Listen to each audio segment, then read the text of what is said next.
વખત તો અહીંયા બધા ગામના લોકો ભેગા થઈ ગયા અને 3 સોલર ચાલુ કર્યું ત્યારે આટલું કાબુ રાખ્યું અમે. બાકીનું તો અહીંયા પાણીના સગવડ મળે ને કે જિલ્લામાંથી આવે ત્યાં સુધી તો અહીંયા કોઈ માણસ મરી જાય એવી પ્રક્રિયા ઊભી થઈ ગઈ છે. પણ જેમ બને તેમ કોશિશ કરી.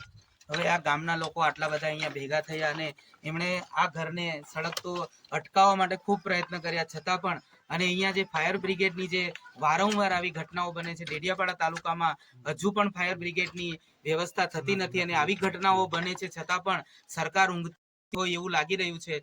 તો આ જગ્યા પર જે આ વડીલનું પણ એવું છે કે ભાઈ ફાયર બ્રિગેડ ગામના લોકોએ અહીંયા 3 સોલારોની જે લાઇટ એને ચાલુ કરી અને પાણી અહીંયા આપ્યા પછી પણ આ ઘરને બચાવી શક્યા નથી અને સદનસીબે કોઈ પણ જે અંદર પરિવારના લોકો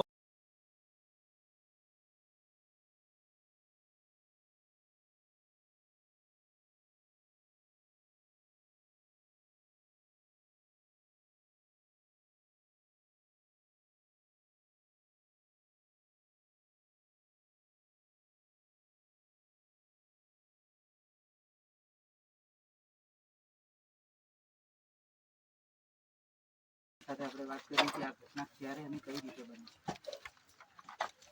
અંદાજે 11 વાગે જેટલા ઘટના ઘટી. અંદર કોઈ ઘરે પોતપોતાના કામ ધંધે નીકળી ગયા હતા. ઘરે પેલા તબેલો હતો ત્યાં લગ્ન પ્રસંગ હતો એને ગયા હતા. બીજા વડીલો છે 2 છોકરાને તબેલામાં ગાયોને ચારો નાખવા માટે રાખ્યા હતા. એકલા જ ઘરે હતા. અચાનક આગ લાગી. પેલી થોડી ભડકો થયો છે પણ ખબર ના ગઈ કેમ કે પેલી બાજુમાં હતા એટલે એકદમ ભડકો થઈ ગયો. પછી આ કંટ્રોલમાં આવે ના એ ભડકો થઈ ગયો, સળગી ગયો. હવે એમના જે પરિવારમાં કેટલા સભ્યો છે, શું છે, કઈ રીતે તમારી જે આ ઘટના બની તમને બહુ દુઃખ હશે, પરંતુ કેટલા પરિવારના માણસો છે તમારા સાથે રહો છો? અને 9 થી 12 લોકોનો પરિવાર છે. મોટા ભાઈને ને પેલો નાનો ભાઈ છે અને અત્યારે હજુ નાનું બાળક છે. એ 3 જણનો પરિવાર ને મારો 5 જણનો અમારો પરિવાર છે. તમારું શું નામ છે? દિનેશભાઈ. અને તમારા જે બીજા ભાઈ છે એમનું નામ? ભાઈનું નામ અમે 5 ભાઈઓ છે પણ 3 ભાઈનો સામાન અહીંયા ભેગો હતો. સંયુક્ત રહેતા હતા. હવે આ સિવાય તલાટી આવ્યા અને તેમને પંચ કેસ કર્યો હતો. હવે તમે જે આ નુકસાન છે એની અંદર 3 થી 4 ગાળા જેટલું મોટું ઘર છે ને? હા, 3 ગાળા. હવે આટલું બધું નુકસાન થઈ ગયું છે. આ તિજોરી કે આ કોઈ પણ આગ લાગવાના કારણે કશું બચાવી શક્યા નથી. એ સિવાય તમે શું બચાવી શક્યા છો આમાંથી? કાકણી જેવી વસ્તુ પણ અમારીથી બચાવી નથી. જે આ કપડા પહેર્યા એટલા જ બચ્યા છે અમારા માટે, બીજું કોઈ જ બચ્યું નથી.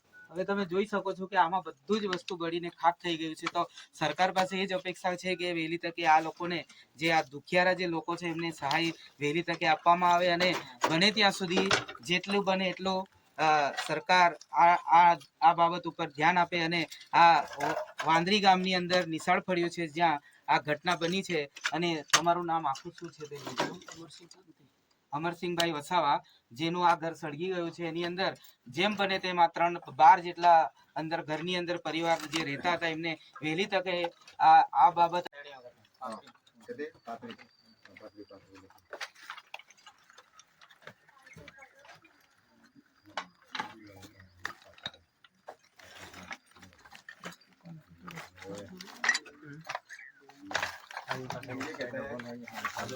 ઘણા કલાકો ચાલે અહીં લેટ પડી હોય છે. મોટા પોવે ભાઈ એટલે કેતે ગાલે 9 ગાલે નો